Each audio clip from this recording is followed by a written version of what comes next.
It's day three of the 40 days of reconciliation journey, and today we are talking about working with people. We first looked at the foundation of knowledge and how we should build our knowledge on the key foundation, Christ, so that we are not left out. And now our focus in day three is working with people.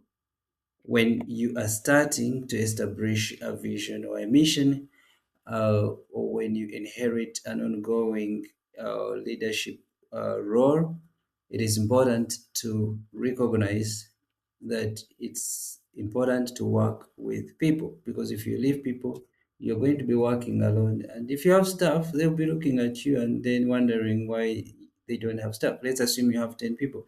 Imagine you have 10 and you're busy. You're handling everything that is coming through your email. They can't see it. You're handling calls. In most cases, you'll find that for small entities, the call goes directly to the leader of the small entity. For large entities, that's a different case. We'll come back to that.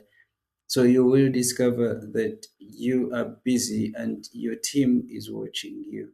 Why? Because they are not busy. You are not giving them oversight. It's a confusing structure. So when you start from the beginning, from the planning, on how you're going to delegate people, you also analyze your risks on whether you're likely to have enough people to do what you've planned to do, or also to check whether you are able to use volunteers or not. Are you able to use part-time staff or not? Are your teams going to work remotely? Of course, now you see this course is tailored to the 21st century. Are you going to let some of your people work remotely? Do you have systems to track their performance? Is your performance aligned to your goals?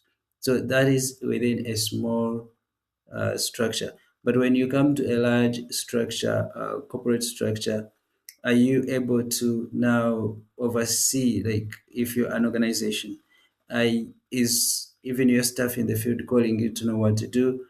Can they run basing on your policies that you've established? And do you have a system in place, or you are the person, the system? So we need to make sure that people, our teams, know what to do. If you are leading complex structures, this is something beyond just an enterprise. Uh, if I explain what a complex structure may be looking like, it is, and when it is beyond an enterprise, this is where you are in leadership and you have a large team that works with you. You have many teams that work in different locations, but you also have a large team that work with you. Then you might be also having an immediate team that works with you. You know that whatever you do with your immediate team affects in layers everyone up to the least beneficially in your community. So it means that how you spend each 1 minute is actually determining how your entire society is thriving. So it means actually, me, I would say in my language, do nothing.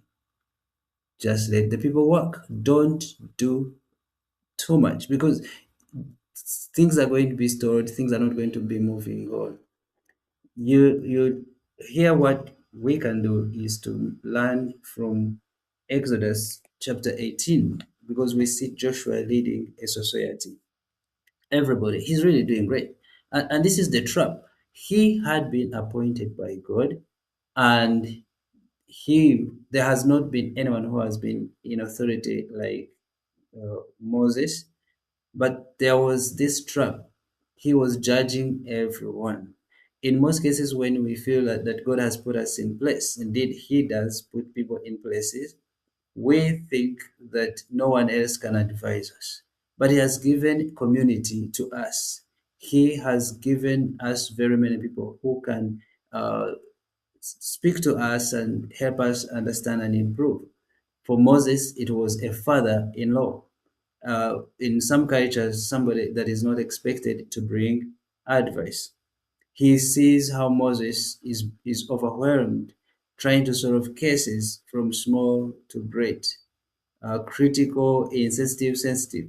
He then advises him to choose leaders and delegate these roles to the people, and that they should escalate only the roles, the cases that are complicated, but handle smaller cases. That is the element of delegation. This is a key example. Many people think we don't get great insights from scripture, but great leaders in the world have actually mastered the art of great leaders who have served, who the Bible talks about. Moses is one of them. He was keen on listening. So he had his father-in-law at once, and he knew God was giving him advice. He had to apply it, and at once it helped him. It solved his problem of overwork and not doing so much. Imagine you're sitting every day, people are coming for you, you're solving problems over a few people, and then you're very happy because you solved the problem of somebody. But a great majority of the people are dissatisfied.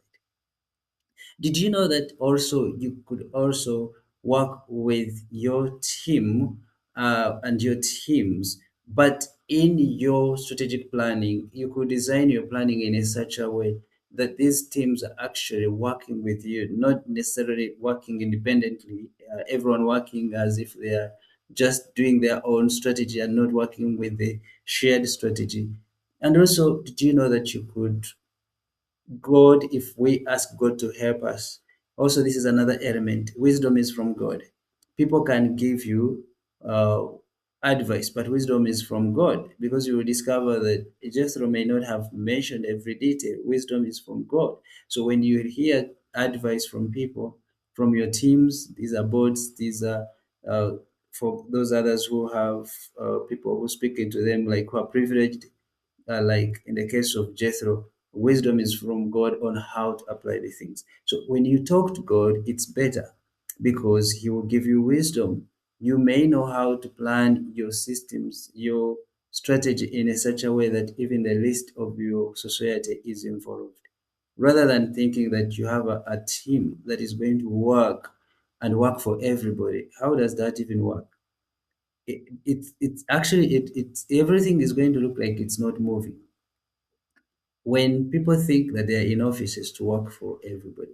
I think we are in offices to help get things moving, not to move ourselves. So it means we need to learn how everything within our strategy, how does it fit into the main strategy. So each person, make sure each person understands their part and how that small piece fits into the bigger picture. And then that person also should go beyond to plan also within their lower structure.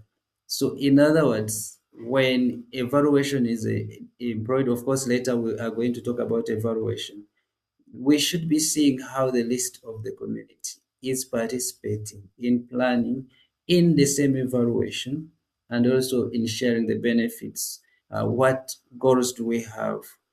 If we are running a society, what goals do we have? So let's leave that area. That is for large enterprises and complex enterprises. When we are running particular societies, what we learn from Moses. But let's come now down to the middle level. We have an you have an organization, and you also have community-based interventions.